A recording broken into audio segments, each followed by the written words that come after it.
I'd like to preface this by saying that I live a pretty quote-unquote straight edge lifestyle, so I'm certain that what I saw and heard last New Year's Eve wasn't the result of some hallucination or drunken stupor, but was 100% real. I live on the outskirts of your stereotypical small southern town, so a few of my friends live out further into the boondocks that are only accessible by those dark country back roads. One of my friends, Darren, lives with his family in one of the richer neighborhoods in the area that can only be reached by these back roads. Every year his family throws a party at their house on New Year's Eve where all the family's friends are invited, myself included. It's a pretty fun occasion, so I'm always excited when I get the formal invitation from Darren's parents in the mail. Seeing as the weather in the South can be pretty weird when it comes to winter, it didn't get really cold until a few days before New Year's Eve. I could remember the newly frigid air paired with the bumpy, unkempt country roads made for an uncomfortable ride to the house. Usually, I don't drive with my brights on since I hate how other drivers always blind me with theirs, but the sheer darkness of the windy, narrow road needed a necessity. This time, anyways, the narrow road was surrounded on both sides by dense tree lines, so even with my brights, it was hard to see where exactly all the twists and turns were ahead.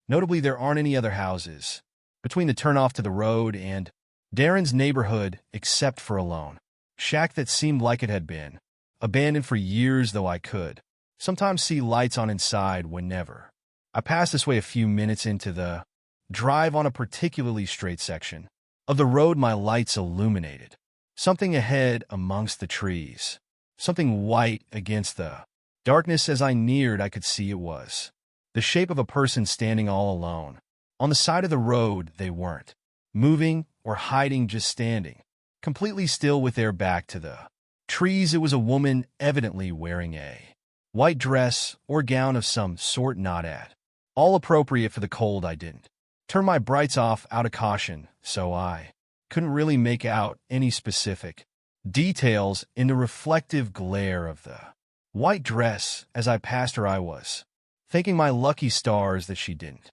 step out in the middle of the road, causing me to stop. But then I started to wonder if maybe I should have stopped to see if she needed some help. Perhaps she was another guest trying to get to Darren's party. But it wasn't until I looked back in my mirror to see in the red glare of my rear lights that the woman had turned her body to follow me, still frozen in that one spot. It was definitely creepy, and in that moment I was glad I'm not the greatest example of a good Samaritan. No way was that a fellow party guest. I arrived at the party without any further incident around 8 p.m., parking in the gravel circle amongst a dozen or so other cars outside Darren's house, which situated in a large clearing in the surrounding forest. Just like all the other spaced oozes in the neighborhood, the festivities went on until we had watched both the ball drop in New York as well as our own time zone's clock striking 12th, after which everyone slowly started to clear out. I stayed behind a bit to help clean up, as I usually did, since I was one of the closer friends of Darren's family, and by the time I myself left, my car was the only one left at the front of the house. When I got in and started it up, I got a low tire pressure light. My car is an older model, so it didn't give me exact details as to which tire was low or how many had the issue before I freaked out.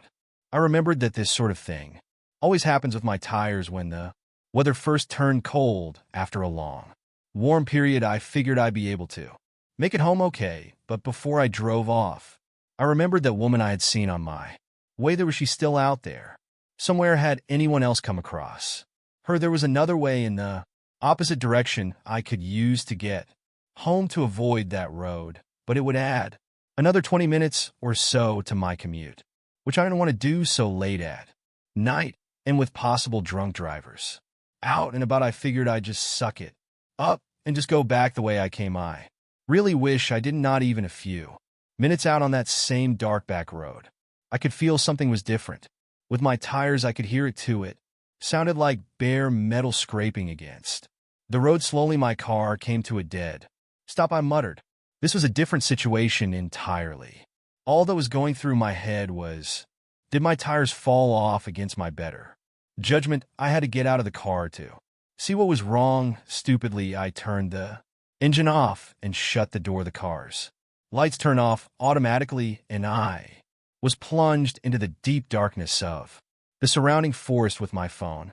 Flashlight, I scanned each of my tires. My heart sank as each and every one of them had been ripped to shreds, as if they were torn apart by the claws of some animal. I could have reasoned that if one had a large puncture in it, the bumpy road could have caused even more damage, but all four tires, this was deliberate. But no, I thought, could it have been? I stood around hopelessly. No one would be out at such an hour on this road. Even on New Year's Eve, I'd have to call a towing service or for someone to come and get me. But of course there was no phone service this deep into the boys. But just as I was about to get back into the car, the gentle wind died down. The barren tree branches stopped swaying, and even the wildlife that was still out this time of year went quiet. I froze. I had never heard such silence before. It was as if time had stopped for a minute before I heard the sickening sound of a twig snap somewhere within the trees. Something was moving around. I instantly shut the light from my phone off, leaving complete darkness. Leaves on the ground continued to rustle as if someone was stalking through the forest. Was it a squirrel, a deer? No, this was the type of silence of prey when a predator was nearby. And then I heard, I see you. My stomach dropped. All the air was sucked out of my body. I couldn't even scream. It was a woman's voice, soft and quiet, coming from the pitch black darkness of the tree line, not 15 feet away. It was said without malice, which somehow made it even freakier. In that moment, all I wanted to do was just shell up onto the ground and die.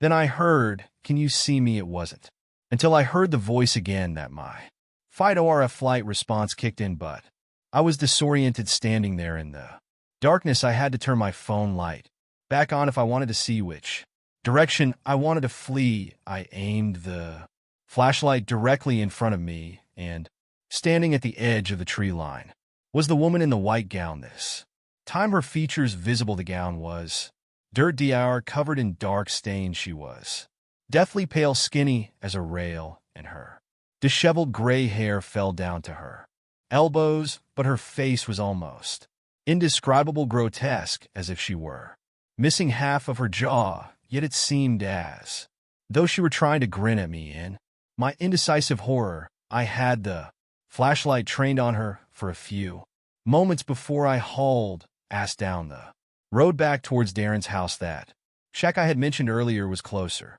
to my current position, down the opposite direction. But what if this woman was the one who actually lived there? I don't know if that was a rational thought made in the spur of the moment, but I had no time to wonder. As I sprinted down the road, I could hear the snapping of twigs and rustling of leaves behind me. She was chasing me, but I was quickly able to lose her with such a massive rush of adrenaline. I made it back to Darren's house, ignoring the rest of the neighborhood, and I pounded on the door, pleading for the door to open up. His mother answered the door and quickly ushered me inside. Seeing how shaken up I was, where I explained everything to her, along with Darren and his father. They were sympathetic, offering to let me stay the night there while they called the police and a towing service, which I gladly accepted. Before even contacting my own family, the police said they would search the area around the road that night, and that I could come get my car back and make a statement the next day. But all I wanted to do for now was put that night behind me and fade to sleep in the guest bedroom. But I soon found out that night wasn't over. I awoke from my sleep to the sound of a light tap from the second-story window. I looked at the digital clock on the nightstand. I remember the time exactly, 3:14 a.m. Of course, none of the windows in the room had blinds. I didn't dare look out until I heard the muffled voice from outside, the same voice saying, I see you. The woman was still out there. She had chased me all the way here, and now she was throwing rocks to get my attention if I wasn't Gonna look out the window before I. Definitely wasn't going to now, I wasn't. Gonna leave my spot in that bed, or fall asleep until morning when the sun rose and Darren's family woke up. The woman was gone, thankfully, I told them. What else happened? And we all looked outside together before the police showed up in the yard about where I had heard the voice coming from Darren's father. Found a large rusty knife that didn't belong to the family, presumably what the woman had used when slashing my tires, but that also meant she had followed my car there to the party at the beginning of the night and specifically targeted me when everyone else was inside during the festivities. Darren's parents called and asked the other party guests if they had seen anything suspicious the night before, and one of their friends said they had seen someone in a white dress walking around outside from the window, but thought nothing of it, seeing as how people were coming and going all night. When I gave the police my statement, I told them to check around that shack on the road here, as I had a hunch that woman had something to do with it. They eventually did and updated me that they found no one living there, but there was dead, gutted wildlife sprawled all around the surrounding woods. That woman I saw was never found, which, of course, raises a bunch of questions. The scariest ones to me, though, are how she was able to track me down so quickly once I left the party, and if she was missing so much of her face, how was she able to pronounce those words so clearly? Despite what happens, I'll still be going to Darren's house for New Year's Eve again this year, but this time I'll make sure to carpool and take the long way around. When I was 26, I took a trip to San Diego. Via plane, I stayed with my friend for a few days and booked a late flight back home. My flight landed at midnight by the time I was off the plane, and by the ground transportation pickup point it was like 12:30. I waved down a random taxi in the taxi section and gave the driver my home address. He said he'd take me for $30, which was a really good deal compared to Uber. He came out to help me put my bag in the trunk of the van, but I said I was fine with it in the seat next to me, so he lifted my bag onto the seat on the left side behind him. I was sitting diagonal from him. He got back in the car and pulled up the directions to my apartment, and we were on our way. My, at the time, apartment was about a half-hour drive from the airport with no traffic at this hour. There was obviously no traffic. We got right on the highway, and we were moving fast. I caught the driver's eyes, staring at me through the mirror on two separate occasions, and on the second time he spoke, he asked where I was coming from. I said San Diego.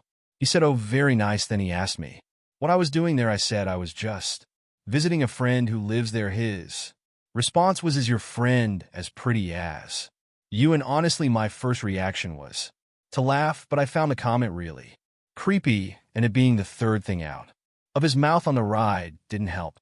From here, his questions kind of stayed on the flirty side. He asked me, "What is a pretty girl like you doing? Traveling all by yourself?" And I had a slightly sassy response saying, "Well, I just said I wasn't alone. I was visiting my friend." And his rebuttal was that by flying by myself, I was traveling by myself. I maintained my slight sass and said we can agree to disagree, and he laughed and said he was only teasing me.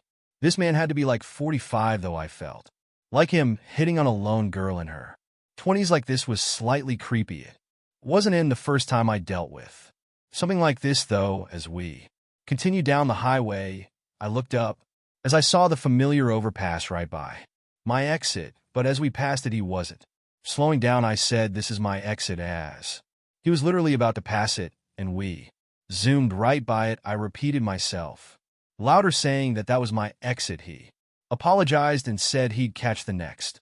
When I tried to get a peek at his screen to see if he put the right address in, but it was angled so that I couldn't see it. The next exit was about a mile further. I started sitting up on the edge of my seat a bit now. When the next exit approached, I said loud and clear, "You need to get off here." And without acknowledging me, he turned on his blinker and merged off the exit. I noticed him glaring at me for a second. To the mirror, I almost sensed a hint of annoyance in his face, but I guess that quickly changed when not even a minute Later he asked me if I had a boyfriend. I replied back instantly, yes, he lives with me. I noticed him look at me again, and I think he picked up on how quickly I answered that he asked what my boyfriend's name is. Yes, I'm serious. I decided that was enough. I told him I'm gonna put my headphones in, so I popped my AirPods into my ears. Even though they were basically dead still, I just wanted this man to stop asking me questions. Asking my boyfriend's name was next level weird, almost like he was interrogating me. I texted my family and close friends about this creepy taxi driver, and I shared my location in case, God forbid, things went sour. We were in a familiar area in my town. Now we were stopped at the first red light since getting off the highway. I looked in the mirror, and all I saw were his eyes glaring at me almost in this menacing way. I know he didn't say anything to me because I didn't even have any music or anything playing, so I would have heard him. The light was now green, and he was still staring at me. I had to tell him the light was green, and he started moving again. No one in my family was answering except for my old brother, who must have been the only one awake, but he lives 2 hours away from me. My brother told me I should leave the car if I feel threatened or in danger. We were now on a main road in my town, but there weren't any cars on the road. It was nearing 1 a.m. on a week night. We stopped at another red light, and I felt that man glaring at me again through the mirror. I then noticed a police car parked in an empty parking lot. In a spur of the moment decision, I grabbed my bag and backpack and slid the van door open. The man started yelling at me, "What are you doing?" And he tried closing the door with the power button in the front, but I forced it open, and the second the door was open wide enough for me to fit out, I booked it toward the police car instead of getting out of the car and chasing me for my money. He just kept driving, which already was a huge red flag. When I saw him driving away, I stopped running and brought my pace down to a quick walk to the police car. The officer in the car noticed me as I saw him look up and roll down his window. I told him that the taxi driver who was driving me was giving me really bad vibes, and I left for my own safety. I asked the cop if he could give me a ride home, and thankfully he said, "Hop in the back seat." Being a scared female obviously helped, but do I think you should be going up to cops asking them to be your free taxi service? Absolutely not. By the time I was in the car, the taxi was already long gone. The cop drove me home, and we were there in about 5 to 10 minutes. I let myself in and didn't even bother unpacking. I went straight to brush my teeth and crash in a bed. It seemed just as I got into bed, though, there was a knock at the front door of my apartment. What if it was the taxi driver? He had my address after all. What if he came for his money? Or worse, the knocks persisted for a few minutes, then it went silent for a few minutes, and then there were more knocks. Obviously, I never left my room. I didn't want to be anywhere near the front door. The door was locked, and that's what mattered. Eventually, the knock stopped, and I drifted away to sleep. The next day, I was back to work. I had a slightly later shift, luckily, so I didn't have to get up too early while I was at work, though. I got a call from my next-door neighbor, George. He said that my dad was there before trying to get into my apartment to drop something off, but he didn't have a key. George was calling to confirm that I was, in fact, expecting my dad, and I said no, I hadn't heard from him. George said he didn't see him actually leave anything, though he was just checking through the windows, which is attention. I thanked him and then called my dad, and as I was expecting, my dad said he was at work and had not stopped by my house. I took this time to explain the entire taxi driver situation to my dad again, but over the phone this time. He wanted me to come home for a few nights, and I said I would. I just need to go home and pack my things up first. After work, I got home around 9 p.m. I finished up my laundry from the night before and packed a bag with some clothes and my work stuff for the next few days. Something in my apartment felt off, though I never get nervous from being alone, but that night I felt like I wasn't alone. Deep down, I felt like it was because the whole taxi Driver's situation made me uncomfortable, but I felt like I kept hearing small cracks in the wood floor, like from the pressure of someone's weight. I just couldn't pinpoint from where I was, honestly freaking myself out, and tried to hurry up and get all my stuff and go. It was about the moment I was ready to leave the house when I heard a creaking sound from down the hallway from the spare bedroom. I turned and heard a voice say I wasn't going to hurt you, and I saw an arm swing into view from behind the wall, and I just took off to the front door before he could even enter the hallway. I was outside screaming and pounding on my neighbor George's door. It was still early enough where he and his wife were awake. They came rushing outside, and I begged for help. Instead of entering my apartment, we called 911 and waited for the officers to show up. Before going inside, my apartment wasn't huge, so checking each and every potential hiding spot didn't take long. The backsliding door to the shared backyard area was open, which also suggested he fled through the backyard. Unfortunately, I didn't have any record of the taxi ride I took, so I didn't have the cab number or plate number or anything. I could only describe it as a yellow minivan and give the description of the man. I did, however, describe the route we took and the time. I remember getting into town, hoping maybe they could knock on some local business doors and check their cameras pointed to the streets. I grabbed my already packed bags and headed to my parents' house, where I stayed for a week. They wanted me to stay even longer, but I had to get back home.